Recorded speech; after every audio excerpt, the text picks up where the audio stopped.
A very good evening to all of you. तो आप सबको वेलकम है मेरे इस चैनल में। तो आज से हम 10th स्टेट बोर्ड के लिए मैथमेटिक्स का आज से फ्रेश स्टार्ट करते हैं। ठीक है, तो मैथमेटिक्स 1 है अलजेब्रा दैट इज़। तो उसमें फर्स्ट चैप्टर है, उसका नाम है linear equations in two variables. So before going to the practice sets, मैं कुछ बेसिक क्लियर करना चाहता हूँ। फॉर एग्ज़ाम्पल, आई थिंक आप लोगों को वेरिएबल्स शायद पता ना हो कि वेरिएबल्स किसको बोलते हैं। ठीक है, वेरिएबल्स क्या होता है, कोएफिशिएंट्स किसको बोलते हैं। ठीक है, कोएफिशिएंट्स क्या है ना, ये बेसिक चीज़ें हैं। ये अगर आपको पता होगी तो आगे आपको लर्निंग में इजी पड़ेगा। ठीक है, तो वेरिएबल्स को मैं आपको सिंपल वर्ड्स में बोलूँ तो इंग्लिश के जो अल्फ़ाबेट्स होते हैं हमारे A to Z तक, यानी variables means any alphabet from A to Z। ठीक है, ये एकदम सिंपल है। मतलब अगर A B C D या कुछ भी आया तो उसको हम लोग क्या बोलते हैं, वेरिएबल्स। तो अब क्वेश्चन आता है कि फिर कोएफिशिएंट्स क्या होते हैं। तो ये आपको मैं डायरेक्ट इसका डेफिनेशन तो नहीं बोलूँगा, पहले मैं आपको दिखा देता हूँ कि एक्चुअली में कोएफिशिएंट्स क्या रहते हैं। ठीक है, आप लोग मुझसे बहुत से सोच रहे होंगे क्या मतलब क्या बेसिक से बता रहे हैं। बट बिलीव मी, बहुत सारे ऐसे भी रहते हैं ना जिनको ये बेसिक भी नहीं पता होता।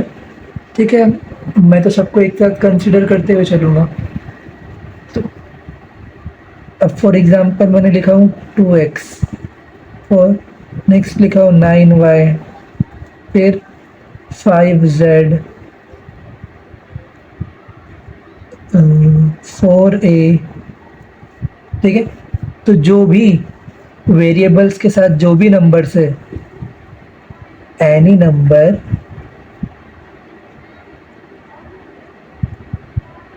that is associated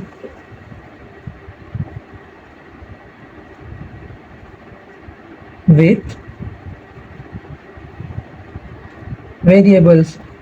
मतलब सिंपल अपनी लेमन लैंग्वेज में ना, कि बाबा जो भी अल्फ़ाबेट के अलावा जो भी नंबर है ना उसको कोएफिशिएंट्स बोलते हैं, वो वेरिएबल का कोएफिशिएंट है। ठीक है ना, अभी ज़्यादा अभी आपको और एकदम डीप में लेके नहीं जाऊँगा, मैं आपको खाली बेसिक बेसिक, ताकि अगर मैं कैसे आगे चल के ये टर्म्स यूज़ करूँगा ना तो ऐसा नहीं लगनी चाहिए कि ये कुछ अलग ही बोल रहे, एकदम ऊपर से जा रहा है, ऐसा कुछ नहीं चाहिए। मैथ्स से फन करते करते पढ़ेंगे धीरे धीरे। ठीक है, तो देखा, हाँ एक और चीज़ ना, जो आगे बढ़ने से पहले एक और चीज़ जो ज़रूरी है वो होती है इक्वेशंस के टाइप्स। मैं तो अभी सारे टाइप्स कवर नहीं करूँगा, जो अपने को इधर रिक्वायरमेंट है, अपने चैप्टर का हेडिंग वही है, लीनियर इक्वेशंस। सो लीनियर इक्वेशन ये किसको बोलेंगे हम लोग देखते पहले। ठीक है, तो मैं कुछ इक्वेशंस के एग्जांपल्स लेता हूँ। For example 2x plus 3y is equals to 1। Next लिया मैंने 4z plus 3 equal to 0। Next लिया हूँ 9a इक्वल टू 1। ठीक है, तो ये मैंने 3 तरह के इक्वेशंस लिखा हो। ठीक है, तो अब लीनियर इक्वेशंस किसको बोलते हैं, तो ऐसी इक्वेशंस जिसका वेरिएबल का पावर 1 हो। अब ये क्या बोल दिया मैंने, वेरिएबल का पावर। तो इसीलिए मैं आपको बताया था कि वेरिएबल किसको बोलते हैं। वेरिएबल मतलब x और y। ठीक है ना, यहाँ पे वेरिएबल्स क्या है, वेरिएबल्स क्या है यहाँ पे, x और y।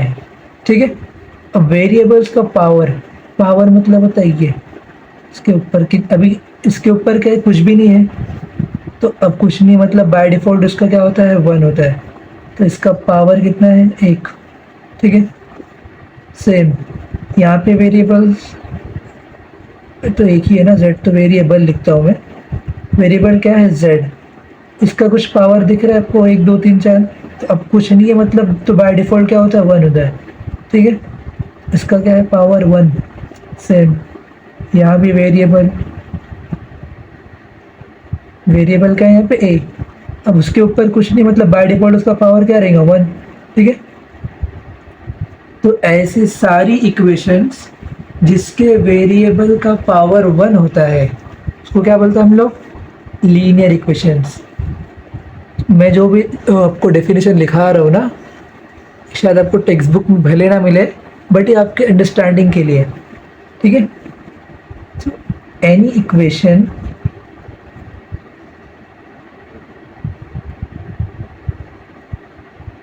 that has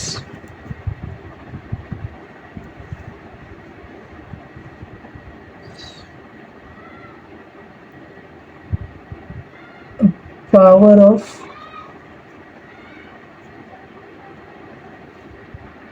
one for its variables. ठीक है, क्या लिखा भाई, लिखा क्या भाई, कोई भी इक्वेशन है जिसमें हम लोग जो वेरिएबल्स यूज़ किए हैं उसकी पावर क्या रहनी चाहिए, 1 रहनी चाहिए। अगर पावर 1 है तो उसको क्या बोलते हैं, लीनियर इक्वेशंस। ठीक है, आई होप इतना तो क्लियर हो गया होगा। आगे का हम लोग देखते हैं अभी। ठीक है, मुझे ऐसा लगता है ना कि ज़्यादा थ्योरी से बेटर है कि मैं प्रैक्टिस से स्टार्ट करता हूँ, तो आप लोग के लिए इजी पड़ेगा ना, इसके लिए फिर आपकी अंडरस्टैंडिंग उसमें इजी होगी। ठीक है, मैं एक काम करता हूँ, पेज ही चेंज कर लेता हूँ। यहाँ पे हम लोग हेडिंग दे देते हैं,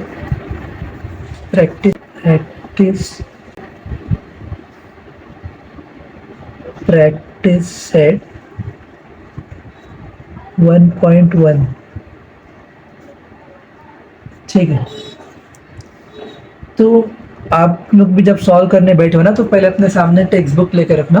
ठीक है, अब मैं तो यहाँ पे टेक्स्ट बुक दिखा नहीं सकता हूँ। ठीक है, बट मैं रीड करता हूँ, आप लोग खाली लिसन करना। तो complete the following activity to solve the simultaneous equation. Simultaneous equation में मतलब क्या होता है ना कि दो इक्वेशन दी हुई थी अपने को, उसमें अपने को जो वेरिएबल्स है उसकी वैल्यूज फाइंड आउट करना होता है। सिंपल वर्ड्स में यही होता है। इसमें क्या होगा, दो अननोन वेरिएबल्स हैं और दो इक्वेशंस है। तो दो इक्वेशंस का यूज़ करते हुए उनको सॉल्व करना है, और आपको एक्स और वाई या फिर कोई भी वेरिएबल्स उसमें जो दिया हुआ है उसकी वैल्यू फाइंड आउट करनी है। ठीक है, एकदम सिंपल। तो यहाँ पे ना मैं क्वेश्चन से पढ़ूंगा नहीं, मैं सिर्फ इक्वेशंस लिखता हूँ। ठीक है, तो पहली इक्वेशन से 5x plus 3y is equals to 9। ठीक है, और इक्वेशन नंबर 2 क्या दी है, 2x minus 3y is equals to 12।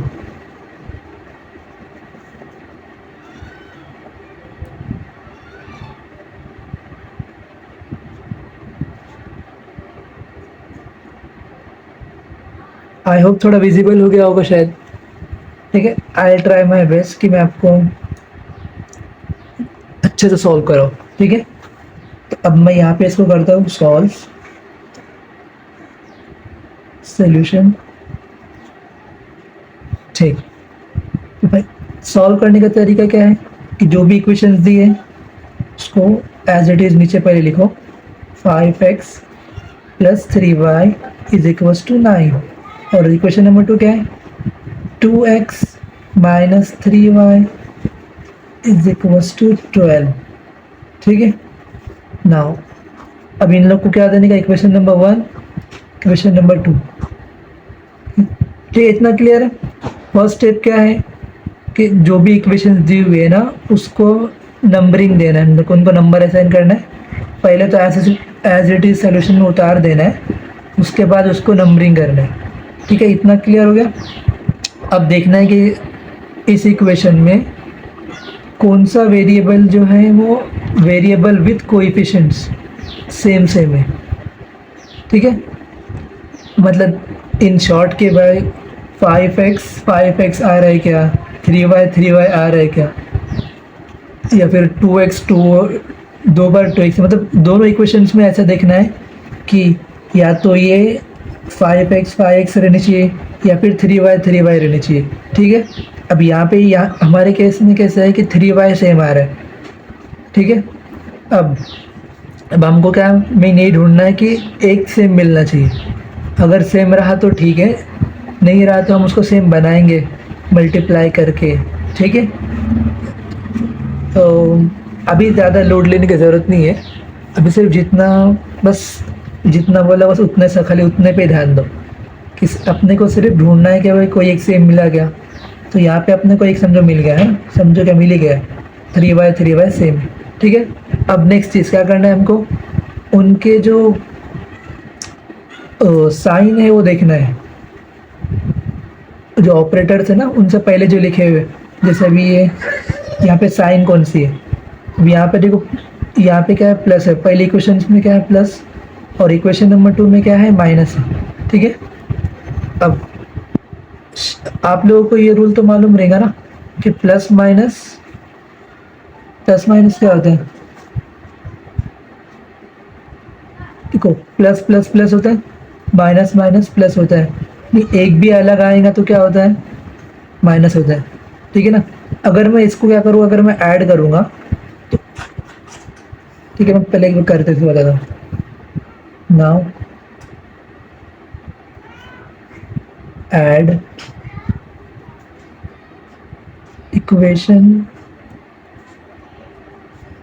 1 and 2, ठीक है।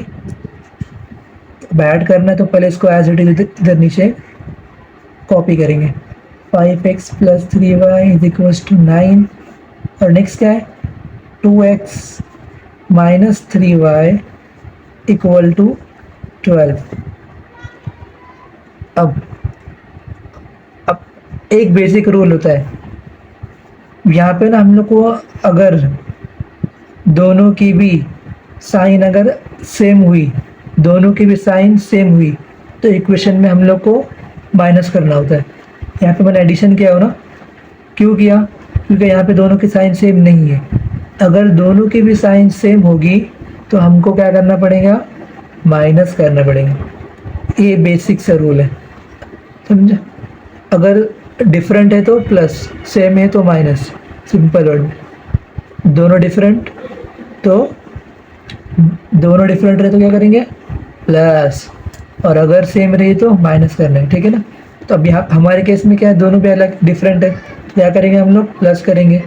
प्लस करने से क्या होगा, +3y - 3y क्या आ जाएगा कैंसिल, 5x और 2x कितना हुआ 5 और 2 7x equal as it is, और 12 + 9 कितना होगा 21, ठीक है।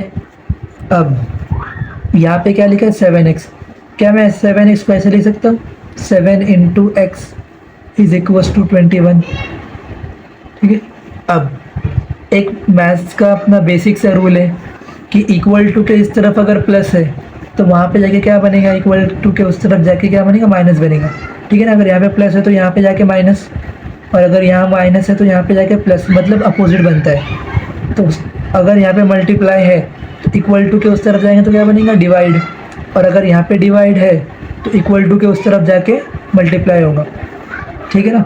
तो अब यहाँ पे क्या मल्टीप्लाई है, यानी इक्वल टू के उस तरफ जाके क्या बनेगा वो डिवाइड, ठीक है। तो x को as it is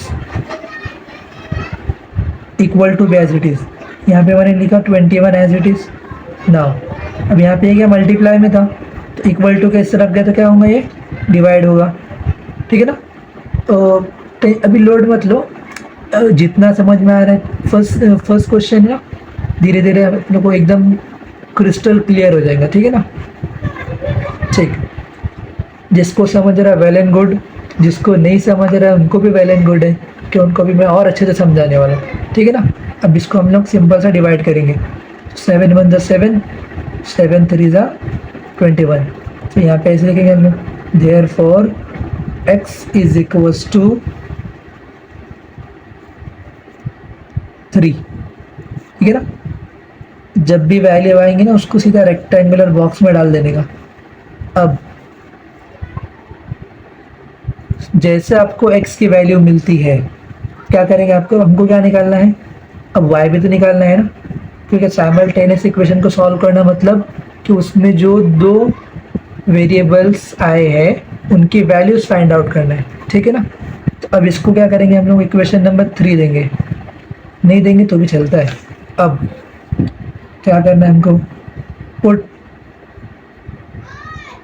x is equals to 3। x की वैल्यू अब या तो आप इक्वेशन नंबर 1 में रख सकते हैं या तो इक्वेशन नंबर 2 में रख सकते हैं। तो मैं अभी के लिए इक्वेशन नंबर चलो 1 में रखता हूँ, नेक्स्ट समय में इक्वेशन नंबर 2 में रखूँगा। इन वैसे भी ना इसको देखने का कि कौन सा इजी लग रहा है, जिसमें थोड़ा कम कैलकुलेशन करना पड़ेगा ना यूजुअली उसमें रखने का, बट आंसर तो दोनों सेम ही आने वाला है, ठीक है ना। तो इन इक्वेशन नंबर 1 में रखते हैं। क्वेश्चन नंबर 1 क्या थी, 5x plus 3y equal to 9, ठीक है। अब x की वैल्यू क्या है, 3 है, 5 x की जगह पे मैं क्या रखता हूँ 3 प्लस बाकी सब एज इट इज़, ठीक है ना। आई होप इतना क्लियर है। इक्वल टू 9 ये भी एज इट इज़। नाउ 5 3 ज़ा 15 plus 3y is equal to 9, ठीक है, इतना क्लियर है। अब 3y को एज इट इज़, क्योंकि मुझे y की वैल्यू निकालना है, फाइंड आउट करना है ना, यहाँ पे 9 एज इट इज़। तो मैंने ऊपर बताया कि अगर इक्वल टू के इस तरफ प्लस है, कुछ नहीं मतलब क्या है, इसके साथ प्लस का साइन लगा हुआ, प्लस का सिंबल है। तो अगर यहाँ पे प्लस है तो अगर मैं उसको इक्वल टू के उस तरफ भेजूँगा तो क्या बनेगा, वो माइनस बनेगा, ठीक है ना। इक्वल टू के अगर इस तरफ प्लस रहा तो वहाँ पे जाके माइनस बनता है, अगर माइनस रहा तो प्लस बनता है, मल्टीप्लाई रहा तो डिवीजन बनता है, और अगर डिवीजन रहा तो उस तरफ जाके वो मल्टीप्लिकेशन बनता है। शायद थोड़ा थोड़ा क्लियर हुआ होगा, ठीक है ना। लोड मतलब 3y। नाउ 9 माइनस 15 मतलब वही 15 माइनस 9 करेंगे तो कितना बचेगा, 15 नहीं 6 बचेगा, 6। नाउ अब दोनों में से नंबर कौन सा बड़ा है, 15 का, तो उसके साथ कौन सी साइन है, तो उसके साथ जो भी साइन या सिंबल है वो ही इधर आएगा, ठीक है ना। अब नेक्स्ट, अब मुझे क्या है, y की वैल्यू फाइंड आउट करना है, तो मैं y को 3 इंटू वाई ऐसा लिखूँगा तो चलेगा, क्योंकि कुछ नहीं मतलब उनके बीच में मल्टीप्लिकेशन छुपा हुआ है। यहाँ पे इक्वल टू -6 लिखेंगे। अब y को मैं यहाँ पे एज इट इज़ लिखता हूँ और -6 भी एज इट इज़। अब ये बार बार मैं रिपीट कर रहा हूँ ना कि अगर इक्वल टू के इस तरफ मल्टीप्लिकेशन है तो इक्वल टू के उस तरफ जाके क्या बनेगा, वो डिवीजन बनेगा, ठीक है ना। आई होप इतना क्लियर है। अब 3 1 ज़ा 3, 3 2 ज़ा 6, तो हमको y की वैल्यू क्या मिली, y की वैल्यू क्या मिली, -2। आंसर आएगा उसको रेक्टेंगुलर बॉक्स में डाल देने का, ये हमारे मैथ्स बाबा का रूल है, ठीक है। अब लास्ट में आपको ऐसी लाइन लिखने का रहता है, solution is x, y is equals to, अब x की वैल्यू क्या थी 3, तो यहाँ पे 3 रखेंगे, कॉमा y क्या है -2, तो ये लिख देंगे, अपना सम हो गया सॉल्व। आई थिंक कुछ डाउट तो नहीं रहेगा, बट अगर है तो अभी वो भी क्लियर कर देते हैं। एक सम और करता हूँ ना अभी, तो ये डाउट भी एकदम क्लियर हो जाएगा,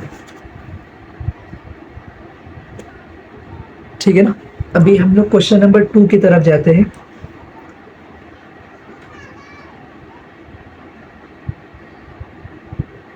ठीक, क्वेश्चन नंबर 2 के अंदर क्या लिखा है, solve the following simultaneous equations. अच्छा, तो 2 के अंदर सब है ना, तो ठीक है ना।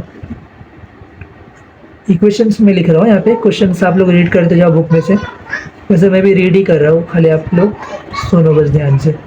तो क्या क्वेश्चन दिया है, 3a + 5b = 26, ठीक है।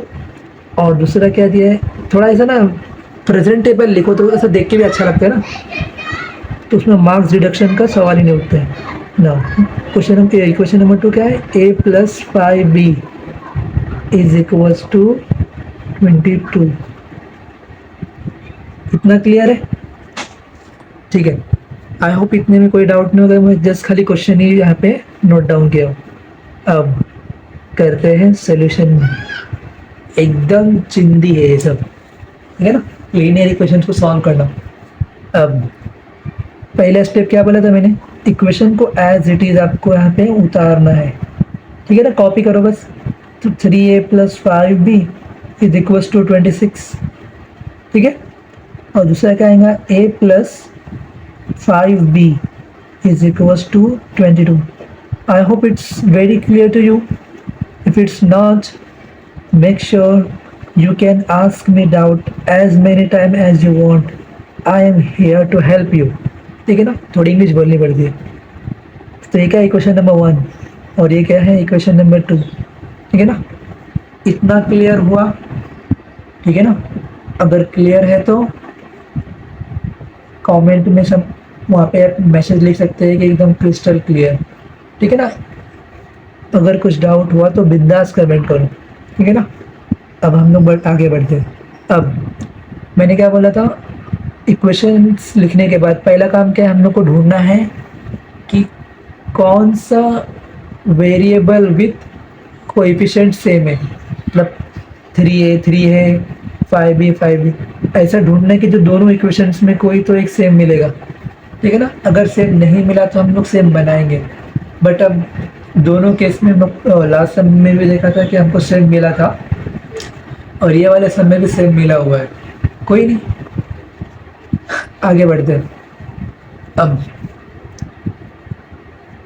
अब देखेंगे ना हम लोग कि 5b इधर भी है और 5b क्वेश्चन नंबर 2 में भी है, बट इसके साथ क्या है प्लस, इसके साथ भी क्या है प्लस। मैंने आप लोग को बोला था लास्ट सम में कि अगर दोनों का सिंबल और साइन अगर सेम है, if both the symbols from equation number 1 and equation number 2 are the similar, then we have to do subtraction, समझे। अगर सिंबल सेम मिला तो हम लोगों को माइनस करना है, ठीक है ना। और अगर सिंबल डिफरेंट हुआ, यानी एक के साथ प्लस है एक के साथ माइनस है, तो हम लोग को एडिशन करना है। और अगर दोनों सेम हुआ, या तो दोनों प्लस है या दोनों भी माइनस है, तो ऐसे केस में हम लोग क्या करेंगे, सब्सट्रैक्शन करेंगे, ठीक है ना।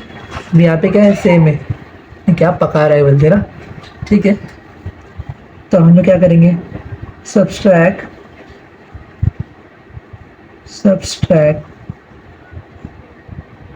किसको किस में से सब्सट्रैक्ट करने का। तो भाई इक्वेशन नंबर 2 क्या है, बड़ी है, और इक्वेशन नंबर 1 बड़ी है और 2 छोटी है ना, = 26 के नंबर देख के।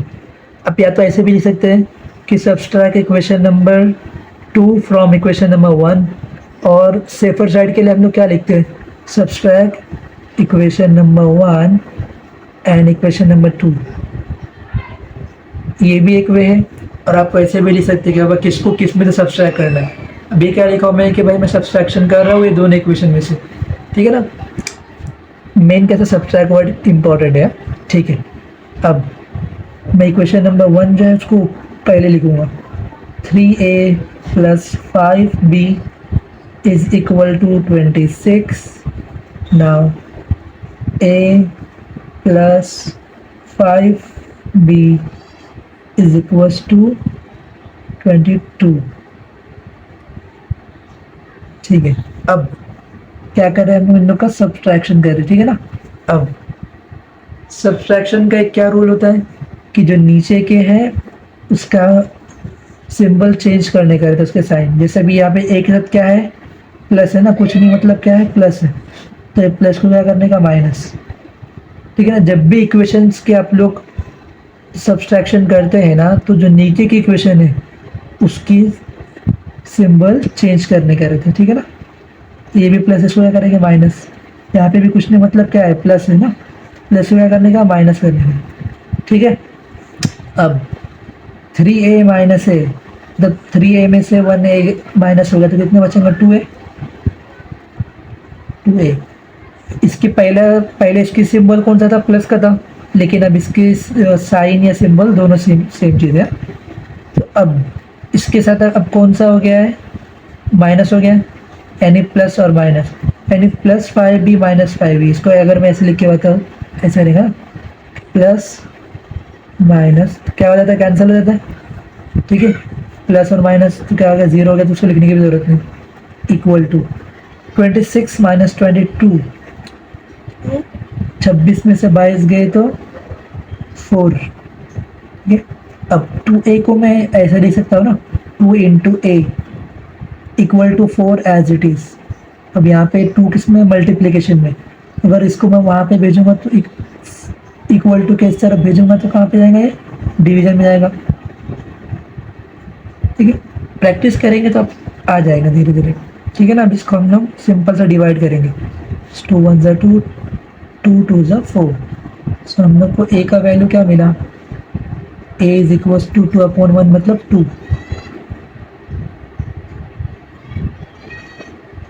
बहुत से बोलेंगे कि 2 1 क्या है, तो ये बाद में ऐसे ही रहता है। मुझे पता है कि कुछ लोग बोलेंगे कि इतना क्या डिटेल में जाए, बट ठीक है ना, a इज इक्वल टू 2, इतना क्लियर है। अब कोई भी क्वेश्चन में पुट करेंगे या तो 1 में या 2 में। तो लास्ट टाइम मैं बोला था कि इस बार मैं क्वेश्चन नंबर 2 में करूँगा ना। क्या है ना, कभी भी ये देखने का कि हम लोग जिसको पुट कर रहे हैं ना, वो अगर अकेला रहा, उसके साथ अगर कोई भी कोएफिशिएंट्स नहीं है, तो उसको ईजी पड़ता है सॉल्व करने में। ठीक है ना, so now put is equal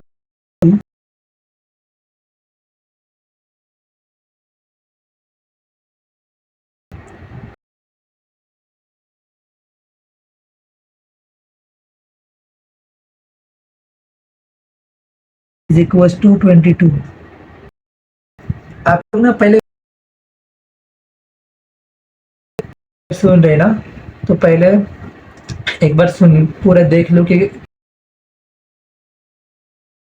को पॉज करो, और अगर चाहो तो आप नोट डाउन भी कर सकते, मैं बाद में के भेज दूंगा। ठीक है ना, अब क्या लिखा मैंने, एज इट इज 2 लिख दिया, इज इक्वल टू 22। ठीक है ना, अब 2 के साथ कुछ नहीं, मतलब कौन सा सिंबल है, प्लस, सिर्फ भेजूंगा तो क्या बनेगा, वो माइनस। ठीक है ना, तो 22 प्लस 2 इधर जाएगा तो क्या बनेगा, -2। अब 22 में से 2 गया तो कितने बचेगा, 20, और ये रहेगा अपना 5b। अब मुझे यहाँ से आउट करना है। ठीक है ना,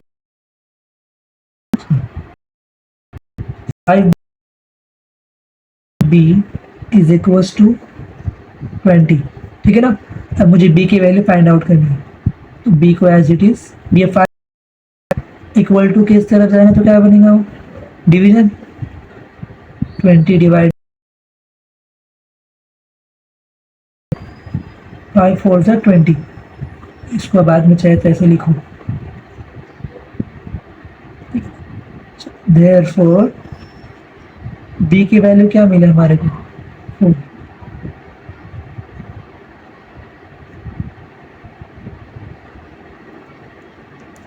इतना क्लियर है। अगर इतने में कहीं कुछ डाउट है तो यू कैन कमेंट। ठीक है ना, मैं इसको अगेन एक्सप्लेन करूँगा। अब फाइनल आंसर है, इसको भी लिख सकते हैं सर, चाहो तो पूरा इंग्लिश का वर्डिंग लिखो, नहीं तो ऐसे भी शॉर्ट में भी लिख सकते हैं, a कॉमा बी, ए का वैल्यू क्या है 2, कॉमा बी का वैल्यू क्या है 4, a कॉमा बी। ठीक है, इतना क्लियर। अभी तो एकदम बेसिक था इसलिए। ठीक है, धीरे धीरे हम लोग थोड़ा इसके एडवांस में जाएंगे। तो आज हमने क्वेश्चन नंबर 1, क्वेश्चन नंबर 2 देखा, और थोड़ा सा बेसिक भी देखा कि वेरिएबल्स क्या होता है, कोएफिशिएंट्स क्या होता है, लीनियर इक्वेशंस किसको बोलते हैं। ठीक है, तो अभी तो मेरा आज का फर्स्ट वीडियो था। That's it for today. Thank you so much for your attention. From tomorrow I will continue the remaining topic. Okay, and make sure to subscribe this channel, and if you have any doubt just comment. Thank you.